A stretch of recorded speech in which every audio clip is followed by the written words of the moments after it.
네, 스타트업을 하면서 꼭 필요한 부분, 지금 특허 부분, 두 번째 순서는 법률 순서 들어보도록 하겠습니다. 최윤석 변호사님께서 스타트업이 꼭 알아야 할 기본 법률 상식 발표해 주시겠습니다.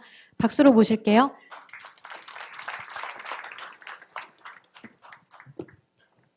네, 오늘이 세 번째 시간인데요. 지난 두 번 시간에 걸쳐서 첫 번째는 벤처 스타트업 창업자들과 근로자들의 경업 금지 의무와 영업 비밀에 대해서 간단히 말씀을 드렸고요. 두 번째는 주주간 창업자들 사이에 반드시 주주간 계약을 체결하고 사업을 시작하셔야 된다는 점을 말씀을 드렸습니다. 근데 이 부분이 뭐 여러 가지 제가 이슈 중에 두 가지 정도를 말씀을 드렸는데 이 부분 이제 사업을 하실 때 시작할 때 법률 이슈들을 이렇게 단계별로 표현을 했는데 그 중에서 1단계 마지막에 창업자를 확정하고 주주간 계약을 체결하고 영업보험이 경영금지 서약서를 체결하시는 게 회사를 처음에 주문할 때 반드시 필요하다 그런 말씀을 드렸습니다.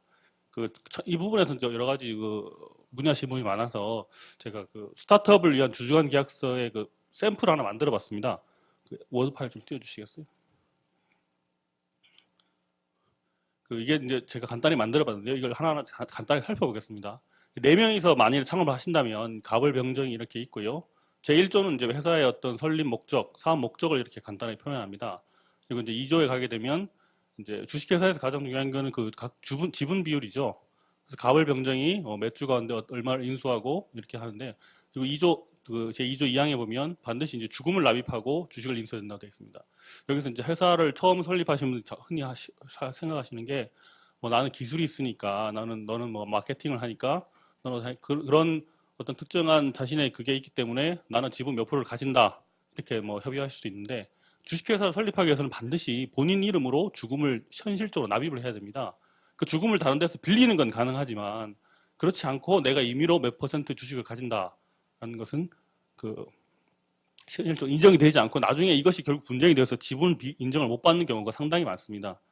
네, 그리고 3조에 내려가시면 이제 스타트업 사업을 하시면서 회사 운영을 이렇게 공동으로 추진하고 이제 갑을 병정이 대표이사, 이사, 감사 이렇게 해서 사업을 어떻게 업무 분장을 해서 담당할 것인가 이렇게 정했는데요.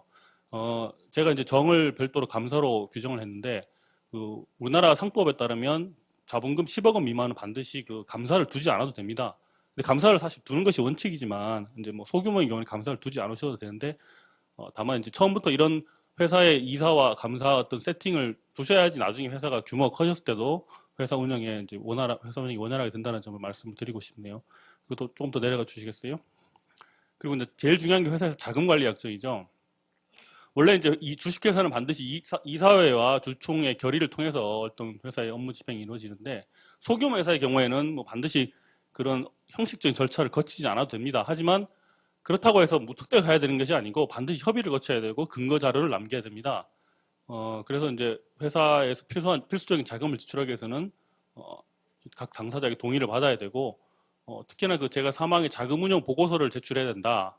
그래서 자금 관리하시는 분이 반드시 회사에서 이제 자금 관리 보고서 사전 사후에 보고서를 만들어서 서로 이제 협의를 하셔야 되고 서명 날인을 반드시 하시는 게 필요합니다. 이게 왜 특히나 중요하냐면 나중에 벤처 캐피탈 투자를 받으셨을 때 투자금이라는 것은 투자금 혹은 대여금이라는 건 용도가 있습니다.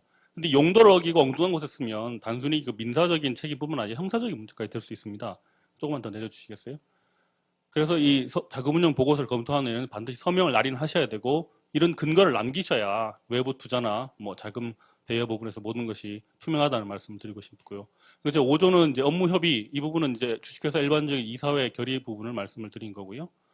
반드시 여기에 대해서 이제 당사자들이 보고서를 검토하고 이사회에서 자유롭게 의견을 개진한 후에 서명 날인하는 절차를 또 가지시는 게 좋습니다. 그리고 제 사항에 마지막 말씀드렸다시피 반드시 이런 문서들을 회사 내에서 소프트 내지 하드 카피 형태로 보관을 하시는 게 필요합니다. 그리고 좀 더 내려가 주시겠어요? 제 6조가 이제 좀 지지난 시간에 말씀드린 경영금지 의무인데요. 창업하시면서 뭐 퇴사하거나 어떤 또 다른 동업자 내지 근로자들이 동종업계에 이직하거나 뭐 도움을 주는 경우가 있습니다. 이런 부분을 이제 막기 위해서 당사자 경영금지 의무를 체결해야 되고 특히나 이제 퇴사할 경우에는 1년간 재직 시에는 퇴사하는데 1년 동안은 직간접적으로 동업 중인 경업 정지율을 지키셔서 동일업종에 도움을 해서는 안 됩니다. 1년인 이유는 이제 판례상 아무리 계약서상 뭐 5년을 쓴다고 할지라도 반드시 1년만 인정된다는 것이 그 판례상 태도입니다. 그리고 7조는 스타트업의 수익금 분배는 지분 비율에 따라 준다는 일반적인 내용이고요. 8조는 이러한 내용을 위반했을 때는 당사자가 책임을 진다. 그리고 비밀 유지 조항, 그리고 나머지 일반적인 계약 조항입니다. 그리고 제가 이 샘플 계약서를 만들었는데요. PPT 하나 띄워주시겠습니다. 창업하시면서 이런 부분 좀 궁금하신 분은 저한테 계약서를 필요하신 분 이메일을 주시면은 샘플 계약서를 하나 보내드리도록 하겠습니다. 예, 이상입니다.